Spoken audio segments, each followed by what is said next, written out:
ሰላም ጤና ይስጥልን። የጊዜው ዜና መረጃዎችን እነሆ። የአማራ ሕዝብ ማሰቃያ ላቦራቶሪ ሆኖ ያገለግል የነበረው የብዛሞ ቀጠና ታሪክ ተቀይሮ አብይ አህመድ ጀነራሎች ላይ የተሳካ ኦፕሬሽን ማከናወኑ የሚታወስ ነው። በዚህ ሳምንት ደግሞ የአማራ ሕዝብ ይደርስበት ከነበረው ጅምላ ፍጅት ወደ ራስ መከላከል አልፎም ወደ ማጥቃት የተሸጋገረ ሲሆን በልጆቹ መስዋዕትነት አምስተኛውን የአፋብን እዝ አደራጅቶ ተከስተዋል። በዚህም አርበኛ ንጉሴ ዋለልይ ሰብሳቢ፣ አርበኛ ደም ተፈራ ምክትል ሰብሳቢ፣ አርበኛ ሀብታሙ ጥላሁን ወታደራዊ አዛዥ፣ አርበኛ አለፈ ሽባባው ምክትል ወታደራዊ አዛዥ፣ አርበኛ ዳዊት አማረ የህዝብ ግንኙነት መምሪያ ኃላፊ፣ አርበኛ ተስፋዬ ቻሜ የፖለቲካ መምሪያ ኃላፊ ሆነው ተሹመዋል።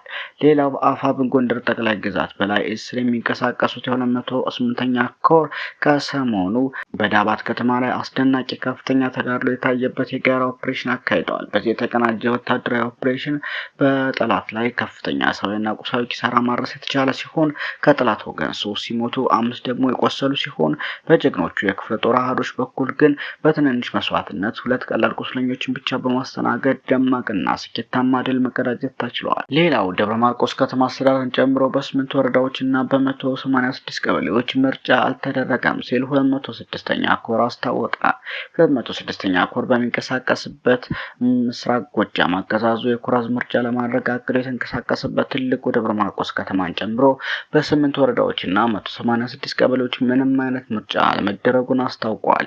ግንቦት 24 ቀን 2018 ዓ.ም 206ኛ ኮር ከሌሊቱ 11 ሰዓት ጀምሮ 14ኛ ክፍለ ጦር በደብረ ማርቆስ አቅራቢያ ሊባኖስ ደብረ ማርቆስ አየር ማረፊያ፣ ደብረ ዘይትና እነራታ ደብረ ኤልያስ 24ኛ ክፍለ ጦር ረቡ ገበያ የወቅላ 34ኛ ክፍለ ጦር ባሶ ሊባን ኮርክና እነ ሞጭራ ሉማሜና ወጀል ጉብያ የ206ኛ ኮር አዳይ ቡድን በደብረ ማርቆስ ከተማና ባሶ ሊባን ላምገጅ ባደረጉት ጥቃት ሊደረግ የነበረውን የወንበዴዎችን ምርጫ ማስቆሙን አስታውቋል።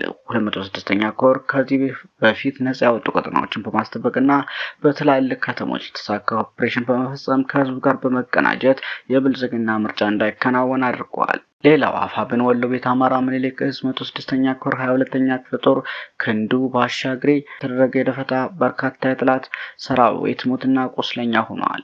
ከጋሽናና ፍላቂት በዙ 23 ታጅቦ ኦሬሽን ሊቀባበል በመጣ የጠላት ሰራዊት ላይ መቄት ወረዳ አንቺም ኪዳነ ምሕረት ከተባለ ቦታ ላይ በክንዱ አሻግሬ ሻለቃ በተደረገ ደፈጣ ከ7 በላይ ሲደመሰሱ በርካቶች ቁስለኛ ተደርገው ጋሽና ጤና ጣቢያ የገቡ ሲሆን ኦሬሽን አጅቦ የመጣው ዙ 23 በፋኖስ በተተኮሰ ብሬን ተመቶ ከጥቅም ውጭ ሲደረግ ጠላት ያለ የሌለ ኃይሉን ተጠቅሞ የተመታውን ዙ 23 እና ሞት አስከሬኑን አንስቶ ወደ ጋሽና ፈርጧል። በቀኛዝማች ጨለፍ ተስፋው እየማሉ ጠላትን ምድር ላይ የሚያነጥፉት የመቄቶቹ አናብስቶች ሞት የጠራውን የብርሃኑ ጁላ ስልብ ሰራዊት በመጣበት ቋንቋ ያነጋገሩት ሲሆን የጠላትን ሰራዊት ቅስም የሚሰብር የደፈጣ ጥቃትን ሙሉ በሙሉ የአሸናፊነት አቅም ማጥቃት ተችሏል። ይህ በእንዲህ እንዳለ የአማራ ፋኖ በጎንደር የደጀን እዝ ወሳኝ ድል አግኝተዋል።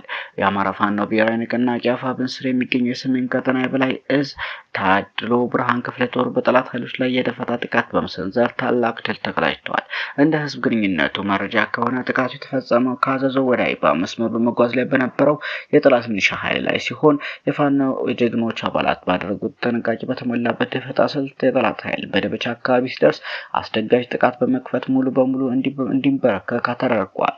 በዚህም የፋኖ ክፍለ ጦሩ ጠላትን ባልጠበቀው ሰዓትና ቦታ መተው የተፈጠረው ድንገተኛ ጥቃት የጠላት ኃይል መከላከል አቅም እንዳይኖረው በማድረግ እንዲደናገጥ መውጫ እንዲያጣ አድርጎታል።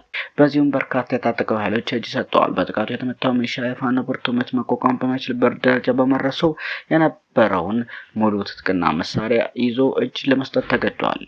በዚህ ወሳኝ ድል አማካኝነት በደቡብ አካባቢ የተደረገው የደፈጣ ጥቃት የፋኖን የመከላከልና የማጥቃት አቅም በግልጽ ያሳየ ሲሆን አካባቢው በአሁኑ ሰዓት ሙሉ በሙሉ በፋኖ ቁጥጥር ስር ገብቷል። የበላይ ዘለቀ የታድሎ ብርሃን ክፍለ ጦር አባላት አሁንም በየአቅጣጫው የሚደረገውን የጠላት እንቅስቃሴ በንቃት የተከታተሉ ሲሆን ይህ ድል በፋኖ ጀግኖች መካከል ከፍተኛ የሞራል መነሳሳት የፈጠረ ሲሆን ህዝቡም ለፋኖ እያደረገ ያለውን ድጋፍ አጠናክሮ እንደሚቀጥል አስታውቋል። ሰሞነኛ መረጃዎች እነኝን ይመስሉ ነበር።